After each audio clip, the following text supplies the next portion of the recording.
Part 2. The Armada assembles. Across human space, the call went out fast. Alarms sounded in shipyards on Earth, Mars, and the orbital stations around Jupiter. Workers dropped their tools and ran to their posts. Lights flashed red. Voices shouted orders. Everyone knew this was not a drill. The galaxy had asked for help. Humans were going to answer. In the main shipyard above Earth, the biggest ships waited in their cradles. The dreadnought Indomitable was the largest. Its hull was dark gray and thick. Long scars ran along its side, from old battles and hard tests. Cranes moved slowly, loading the last supplies. Missiles, fuel pods, and repair drones filled the bays. The ship looked like a mountain made of metal. Admiral Robert Hayes walked the long corridor to the bridge. He was a tall man with short gray hair and steady blue eyes. His uniform was clean, but worn at the edges. He had seen many fights. He knew what waited ahead. On the bridge, officers stood at attention. Screens showed the full fleet forming up. Robert looked at the main display. Hundreds of ships glowed as green dots. Carriers, cruisers, destroyers, frigates, and support ships. More than any human fleet had ever sent out before. He pressed the fleet-wide channel. His voice came clear and strong. "This is Admiral Hayes. The aliens sent a message. They begged for mercy. They face an enemy that wants to burn their worlds. We do not start wars, but when someone asks for help, we do not turn away. The Krell think no one can stop them. They are wrong. We move to the Vara sector. We fight as one. No fear, no retreat. For Earth, for humanity." The crews listened in silence. Then cheers broke out on every ship. They were not loud cheers of joy. They were the deep, hard sounds of people ready to do what must be done. On the carrier Eagle's Claw, Lieutenant Daniel Foster sat in his fighter cockpit. The fighter was small and fast. Its wings folded tight for storage. Daniel ran final checks. Engines hummed. Weapons locked. He looked at the photo taped to his panel. A picture of his family back on New Horizon. He touched it once, then closed the canopy. His squadron leader's voice came over the comm. "Foster, you ready to dance?" Daniel smiled under his helmet. "Born ready, sir." Nearby, in the cruiser Vanguard, Commander Karen Mitchell stood at the tactical table. Screens showed enemy positions from scout reports. The Krell had strong formations, big ships in front, swarms of fighters behind. Karen traced lines with her finger. She planned how to break them, hit the flanks, draw their fire, then crush the center. She spoke to her team. "We use speed and surprise. Humans fight dirty when we have to. The Krell will learn that today." In the engine room of the destroyer Resolute, Engineer Mark Lawson wiped sweat from his face. The reactor glowed blue behind thick glass. It ran hot and steady. Mark checked the power lines one more time. He knew one small mistake could end the ship. But he trusted his work. Humans built things to last. He spoke into his comm. "Reactor at full green, ready for jump and full burn." Captain John Carter stood on the bridge of the Resolute. He watched his crew work. Lisa Brooks stood next to him. She checked the jump coordinates. 3 days to Vara," she said. "We arrive with the main fleet." John nodded. "Good. The Krell will see us coming. Let them." The fleet jumped into hyperspace together.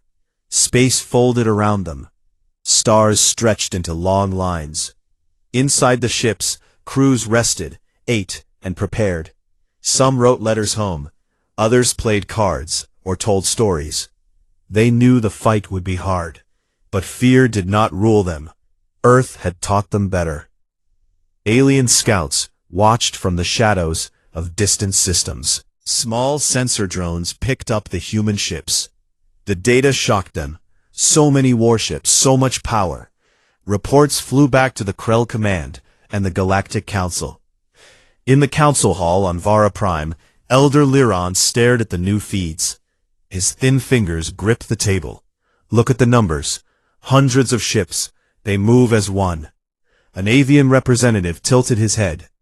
Humans are young in space. Their ships look rough, heavy, not fast like ours. A Gorvoth rumbled low. Rough can be strong. Deathworlders do not break easy. Liron turned to the others. We asked anyone who could hear. They heard. Now we wait and see if they can stand against the Krell. One of the smaller species, a squid-like being named Trell, spoke softly. The Krell have never lost a major battle. Their numbers are vast. Their soldiers feel no pain. Then let the Deathworlders show them pain. Far out in the black, the human armada pushed forward. On the Indomitable, Admiral Hayes sat in his command chair. He reviewed battle plans. Every ship had its role. Carriers would launch fighters early. Cruisers would shield the big guns. Destroyers would strike fast and hard. He spoke to his flag captain. When we drop out of jump, we hit them like a storm. No warning, no mercy for those who burn worlds. The captain nodded. They begged for help, sir. They get the best we have. Back on Earth, news spread fast. Families watched screens. Children asked questions. Parents answered with quiet pride. Our people are going to help. That is what we do. In factories and farms, work continued, but eyes turned to the sky. Everyone felt the weight of the moment. Humans had been called outsiders for years. Too rough, too wild. Now the galaxy needed that roughness. On New Horizon, the colony lights burned bright. People gathered in town squares. They watched live feeds of the fleet departure. A young girl held her father's hand. Will they come back? He squeezed her hand. They always try to. In deep space, the Armada moved on. Engines thrummed. Guns stayed ready. Crews stayed sharp. Captain John Carter stood alone on the observation deck of the Resolute. He looked out at the swirling colors of hyperspace. He thought of Earth, the cold oceans, the high mountains, the animals that hunted in the dark. Humans had survived all of it. They had turned weakness into strength. Now the galaxy would see that strength. Lisa joined him. Thinking deep thoughts, Captain? John gave a small smile. Just remembering why we fight. Not for land or gold. For people who cannot fight for themselves. The Krell will regret waking us up. John looked back at the stars. They already have. They just do not know it yet. The fleet kept moving, day by day, closer to Vara, closer to battle. The Deathworlders were coming, and they brought fire. Part 3, First Contact and Shock. The human armada dropped out of hyperspace at the edge of the Vara system. Space snapped back to normal. Stars became points again. Ahead lay the battlefield. Krell ships filled the sky. Their black hulls looked like giant bugs with glowing red eyes. They bombarded the last Zethari stronghold on the planet below. Bright beams cut through the atmosphere. Explosions bloomed on the surface like angry flowers. Warlord Vrax stood on the bridge of his flagship, the Devourer. He was huge. His shell shone black and green. His many eyes watched the screens. He laughed. A low clicking sound. New ships, small soft things, the apes from the death world. They come to die like the rest. He waved one claw. Send the first wave. Crush them. Leave nothing. Thousands of Krell fighters launched. They moved in tight swarms, their weapons charged with green energy. Boarding craft followed, ready to take human ships by force. The Krell had done this many times. No one had stopped them yet. Captain John Carter stood on the bridge of the destroyer, Resolute. He watched the enemy come. His hand stayed steady on the command rail. Lisa Brooks stood next to him. Her eyes narrowed. Enemy wave inbound, she said. Fighters and boarders, numbers high. John spoke calm and clear. All batteries fire at will. Show them what Deathworlders do. The Resolute answered first. Railguns roared. Long metal slugs flew out at impossible speed. They punched through Krell fighter shields like paper. Explosions lit the black. One after another, enemy ships broke apart. The carrier Eagle's Claw opened its bays. Lieutenant Daniel Foster led his squadron out. Their fighters were small and sharp. They twisted fast. Daniel pushed his stick hard. His ship rolled and dove. He locked on a Krell fighter. Missiles streaked away. The enemy ship burst into fire. "Got one," Daniel called. "Keep moving. Do not let them group." Commander Karen Mitchell on the cruiser Vanguard watched her screens. She pointed to weak spots in the Krell line. "Cruiser group, flank left. Hit their heavy guns. Carriers, keep launching. We hold the center." Human ships moved as one. They did not fly in neat lines like alien fleets. They danced. They used tricks. One destroyer would draw fire, while others slipped behind. Railguns kept firing. Plasma lances cut deep. Missile swarms came in waves that confused Krell sensors. Warlord Vrax stared at his display. His clicking laugh stopped. Red lights flashed across his bridge. How? They moved too fast. Their weapons hit too hard. A Krell officer spoke in panic. "Losses mounting, Warlord. Their fighters dodge our beams. Their big ships take hits and keep coming." Vrax slammed a claw on the console. "Full assault. All ships forward. Ram if you must." The Krell line charged. Their biggest ships pushed ahead. Energy beams lit the space between fleets. One human frigate took a direct hit. Its side opened. Air and fire poured out. But the rest kept moving. On the Indomitable, Admiral Robert Hayes watched the battle unfold. He spoke over the open channel so every ship could hear. "This is Admiral Hayes of the United Earth Navy. You asked for aid. We came. The Krell aggression ends here." He turned to his weapons officer. "Main guns. Target their command ship. Full power." The Indomitable fired. A bright white beam lanced out. It struck the Devourer near the engines. Armor cracked. Secondary explosions followed. Vrax staggered as his ship shook. In the council viewing chamber far away, Elder Laran and the others watched in silence. Their screens showed the fight. The Zathari Elder gripped his chair arms. "They are winning. The Deathworlders are winning." An avian tilted his head. "Impossible. The Krell numbers are greater. Their ships are stronger." A Gorvath rumbled. "Look again. The humans do not run. They push." The battle raged on. Daniel Foster flew through the chaos. His fighter spun around a Krell destroyer. He fired cannons into its weak points. The enemy ship listed. Daniel pulled up, just as it exploded. "Nice flying, Lieutenant," his squadron leader said. "Stay sharp. More coming." Karen Mitchell sent new orders. "All wings, concentrate fire on their capital ships. Break their spine." Human bombers dropped from the carriers. They flew low and fast. Their payloads hit Krell bridges and weapon bays. One after another, enemy heavies went dark. Drifting hulks now. Vrax roared in rage. "They are not supposed to do this. They are soft. They are new." But the screens did not lie. His fleet shrank. Holes appeared in his lines. Human ships pressed into those holes. They fired without pause. They took damage but kept fighting. Armor plates held. Redundant systems kicked in. Crews patched leaks and rerouted power. Humans knew how to survive. John Carter watched a Krell boarding craft try to latch on to the Resolute. Point defense guns shredded it before it could connect. Pieces floated away. "Boarders repelled," Lisa reported. "No breach." John nodded. "Keep it that way." The Krell wave broke. Fighters fled back to their carriers. The big ships tried to pull back, but human destroyers chased them. Cruisers cut off escape. The Armada moved forward like a slow, unstoppable wave. Vrax looked around his bridge. Officers stood frozen. Damage reports poured in.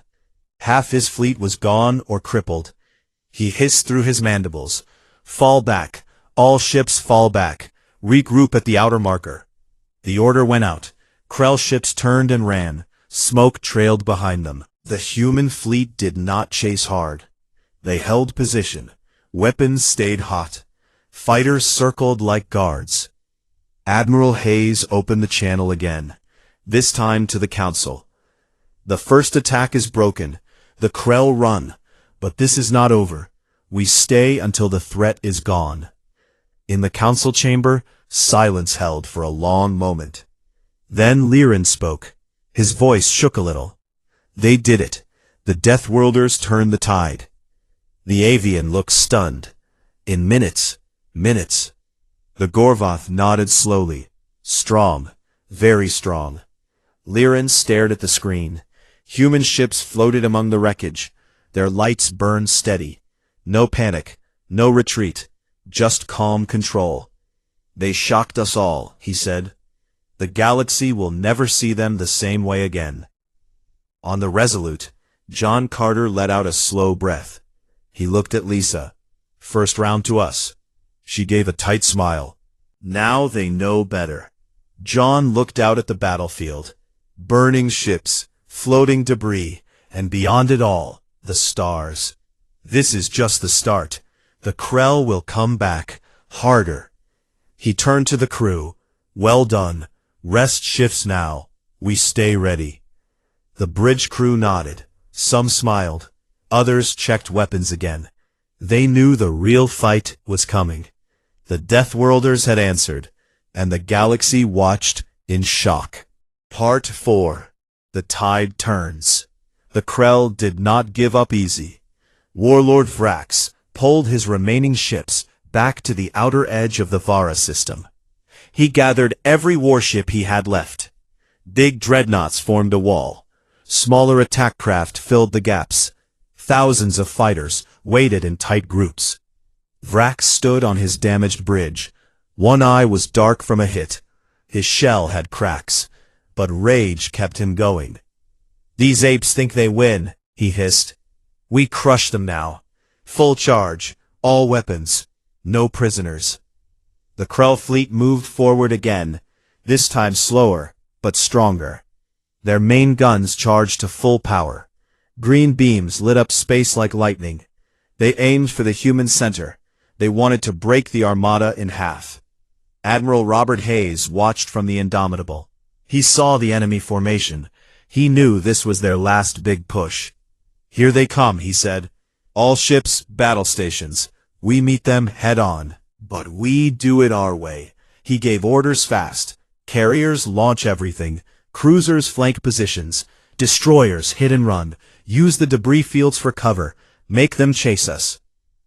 The human fleet split. Some ships pulled back to draw fire. Others moved out wide.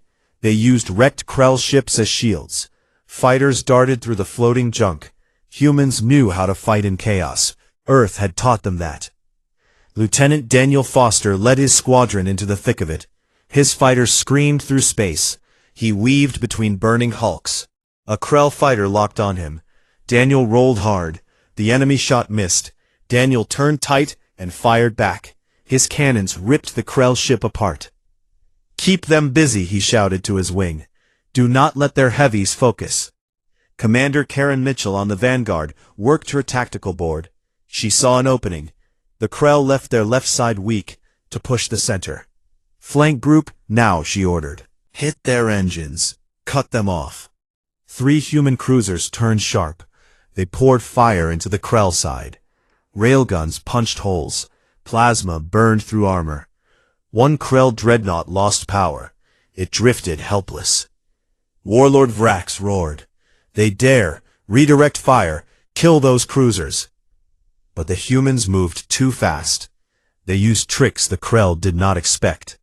One group of destroyers pretended to run. The Krell chased. Then the destroyers turned and hit from behind. Explosions tore through enemy engines. The Eagle's Claw kept launching bombers. They flew low between ships. Their payloads hit weak spots. One bomber group struck a Krell command ship. The bridge blew open. Officers died in vacuum. Vrax staggered as his flagship shook again. Alarms screamed. Status, he demanded. Engines at half, an officer said. Shields failing. Losses heavy. Vrax looked at the screens. His mighty fleet shrank fast. Human ships took hits, but kept fighting. Their armor held. Their crews fixed damage under fire. Humans did not panic. They worked. On the Resolute, Captain John Carter steered through the fight. A Krell beam grazed his ship. The hull glowed red. Repair teams ran to seal the breach. Shields down 20%, Lisa Brooks reported. But we hold. John nodded. Keep pressure on their center. Do not let up. He spoke to the fleet. This is Carter. They break now or never. Hit hard. Hit together. The Armada closed in. Dreadnoughts from both sides traded blows. But human guns fired faster. Their targeting was sharp. They aimed for joints and vents. Krell ships cracked open one by one. Daniel Foster saw a big target. A Krell carrier tried to launch more fighters. He led his squadrons straight at it. All missiles, now. The missiles flew. They hit the flight deck. Fire spread. The carrier listed. Its launch bays burned. Karen Mitchell saw the same. Finish it, she said. Her cruisers fired a full salvo. The Krell carrier broke in half. Debris flew out like confetti. Vrax watched his fleet die. His claws dug into the console. No, this cannot be. He tried one last order. All ships, ram the flagship. Take the human leader. A few Krell ships turned toward the Indomitable. They burned engines hot. They wanted to die taking the Admiral. Robert Hayes saw them coming. Point defense, full spread. Do not let them close. Guns on the Indomitable opened up. Streams of fire met the rammers. One Krell ship exploded early. Another lost its nose. The last few broke apart under heavy fire. The Krell line collapsed. Ships turned to flee. Some tried to jump away. Others just drifted dead. The once mighty Dominion fleet was broken. In the council chamber, Elder Laron stood frozen. The screens showed human ships moving forward. Wreckage floated everywhere. Krell banners burned. They turned the tide, Laron said. Completely. An avian shook his wings. In one battle, the Krell never lost like this. A Gorvath laughed low. Deathworlders. They fight like the storms on their world. Laron looked at the others. We begged for mercy. They gave us victory. On the Indomitable, Admiral Hayes stood tall. Smoke filled parts of the bridge. Crews cheered quietly. They knew the cost. Friends died. Ships were hurt. But they won. Hayes opened the fleet channel. Well fought. The enemy runs. We hold the field. Repair and regroup. The fight is not done until every Krell threat is gone.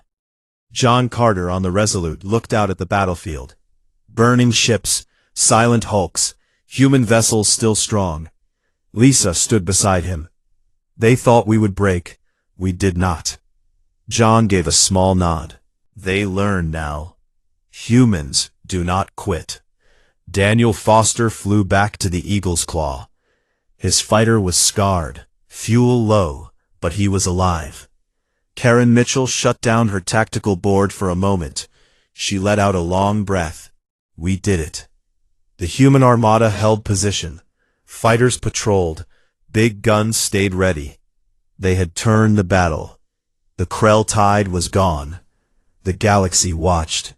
The Deathworlders had shown their teeth, and the stars would remember. Part 5. Mercy granted.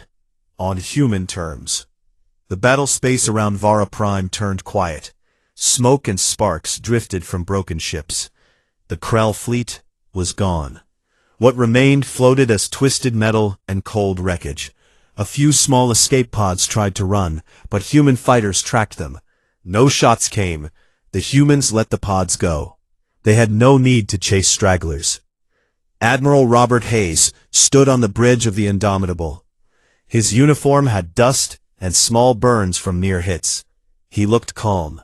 The main screen showed the system map. Green human icons held strong positions. Red Krell icons blinked out, one by one. He spoke to the fleet. All ships, stand down from active combat. Maintain alert status. Repair teams, priority on hull breaches and weapons. Medical, report casualties. We hold here until the Council confirms the area is safe. Crew members moved fast. Some cheered in low voices. Others worked in silence. They knew the price paid. Friends lost, ships damaged. But the job was done. Captain John Carter walked the deck of the Resolute. He stopped at a viewport. Outside the stars looked the same, but the space between them felt different now. Lisa Brooks joined him. She had a small cut on her forehead from a panel that shook loose. "We won," she said. John nodded. "We stopped them. That is what matters." Lieutenant Daniel Foster landed his fighter back on the Eagle's Claw. The deck crew rushed to secure it. His cockpit glass had cracks. He climbed out slow. His legs felt heavy. He looked at the other fighters coming in. Some empty seats. He closed his eyes for a second. Then he walked to the ready room to write reports. Commander Karen Mitchell sat at her station on the Vanguard. She shut down tactical screens. Her hands shook a little. Not from fear. She stood up and looked at her team. "Good work," she said.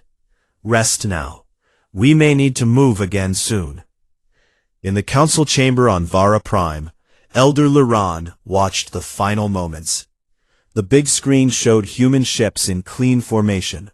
No panic, no looting, just control. He turned to the other representatives. "It is over. The Krell are broken. Their advance stopped." An avian spoke. "They did not chase the survivors. They did not bomb the retreat." A Gorvoth nodded. "They fight to win, not to destroy for fun." Laron took a deep breath. "We asked for mercy. They gave us safety. Now we speak to them." He opened a channel to the human flagship.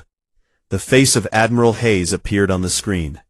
The Admiral looked tired but steady.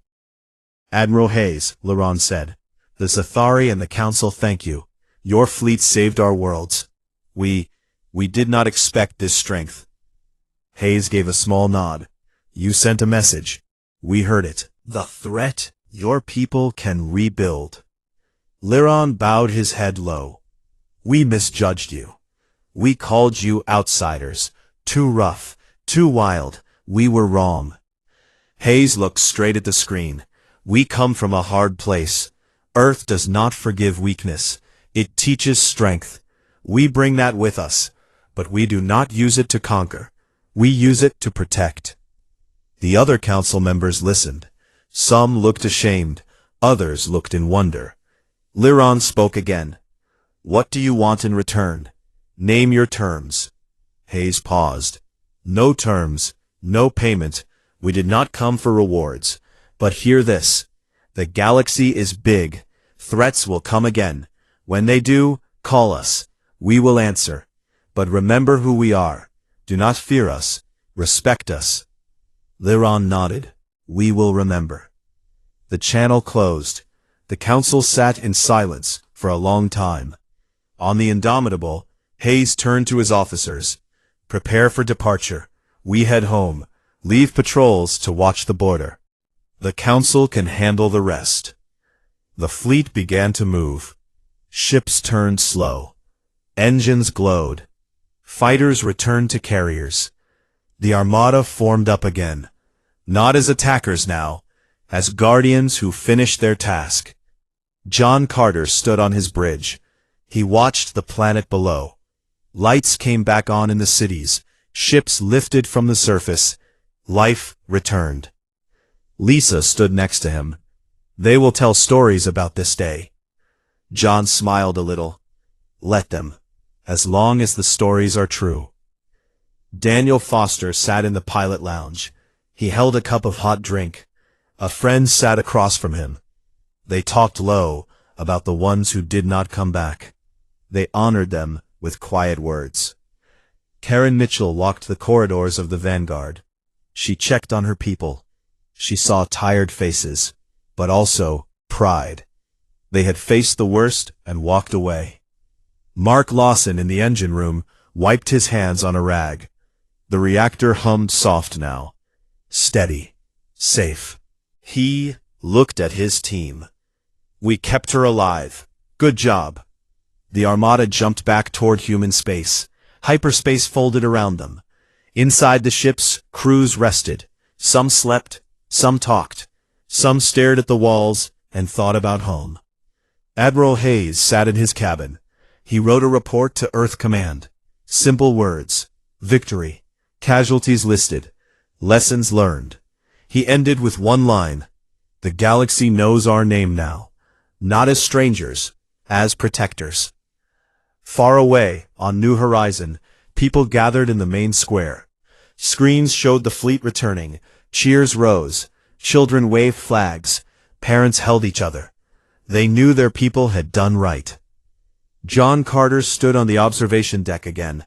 Stars streamed past. He thought about the plea that started it all. The words, "We beg for mercy." The galaxy had asked. The Deathworlders answered. Not with small help, not with promises, with everything they had. What now, Captain? John looked out at the endless black. Now we go home. We train harder. We build stronger. Because next time, the call may come sooner. He turned to her. But we showed them. When the galaxy needs help, humans come, and we finish the job. The Armada moved on.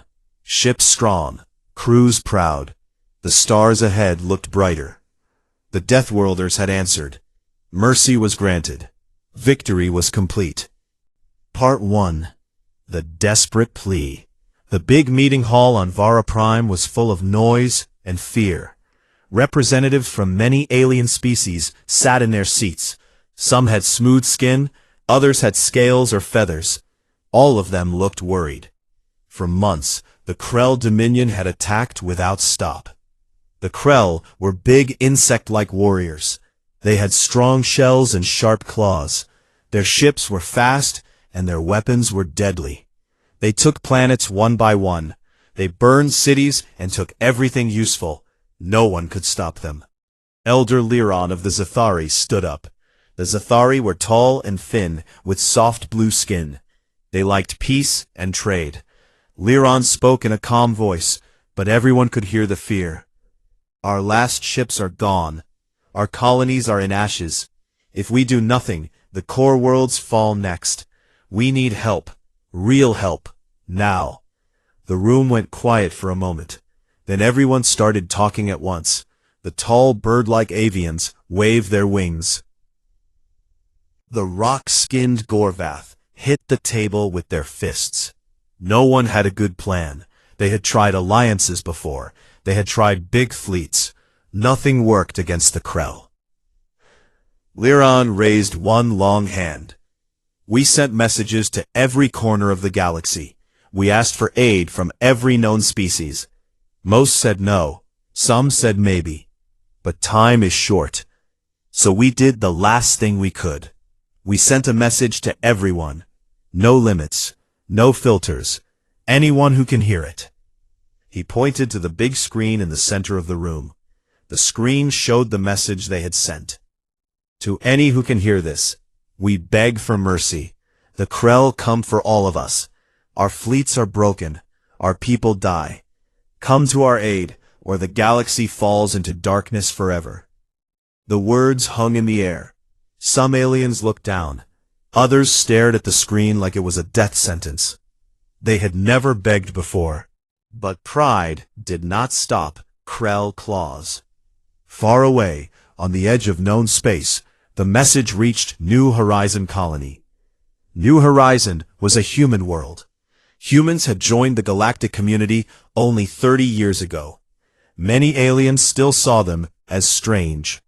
They came from Earth, a death world full of storms, predators, and hard living. Aliens called humans Deathworlders. They said humans were too rough, too wild for normal space life.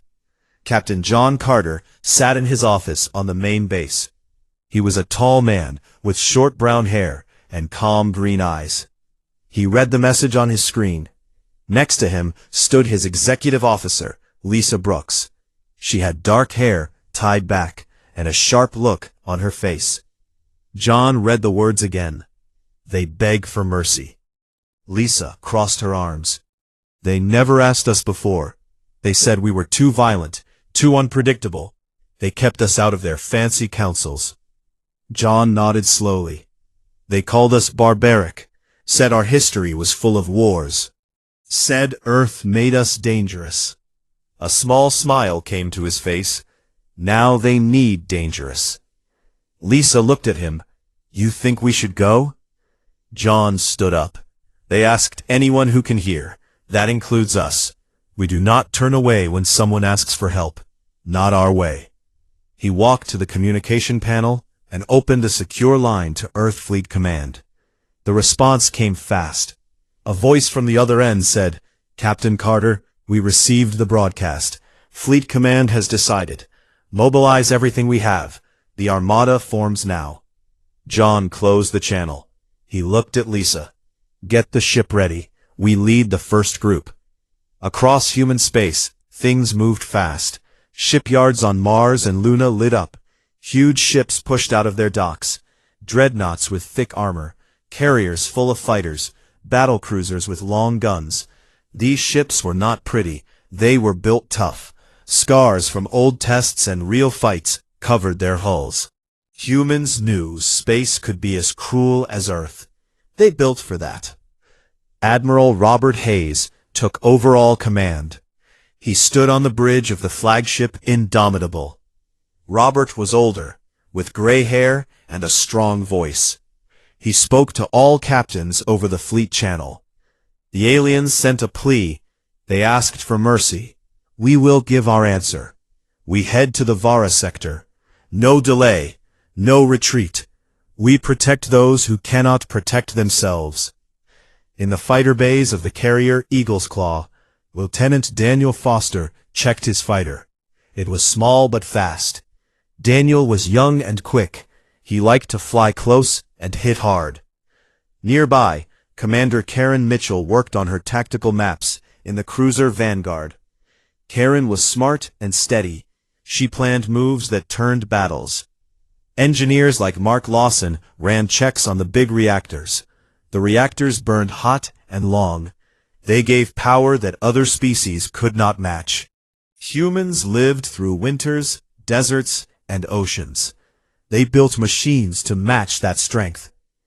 Alien scouts watched from far away. Their sensors picked up the human ships leaving their bases. Reports went back fast. Human fleet moving. Many ships, very large. They come toward Vara. In the council hall, Elder Laron watched new sensor data. His blue skin turned a little pale. So many, but are they enough? One of the avians spoke up. Humans are new. Their ships look crude. The Krell will crush them like the rest. Another alien shook his head. Do not be so sure. Deathworlders are strange. They survive where others die. Back on New Horizon, John Carter stood on the bridge of his destroyer Resolute. The ship hummed with power. Crew members worked at their stations. Everyone knew what was coming. Lisa stood next to him. The jump to Vara is set. We arrive in 3 days. Stars stretched long in hyperspace. They begged for mercy. They will get our help, and they will see what humans do when pushed. He turned to the crew. All hands prepare for battle. We answer the call. The Armada moved forward. Hundreds of ships, thousands of humans, born on a world that tried to kill them every day. Now they carried that strength into space. The galaxy did not know it yet, but the Deathworlders were coming, and they brought everything they had.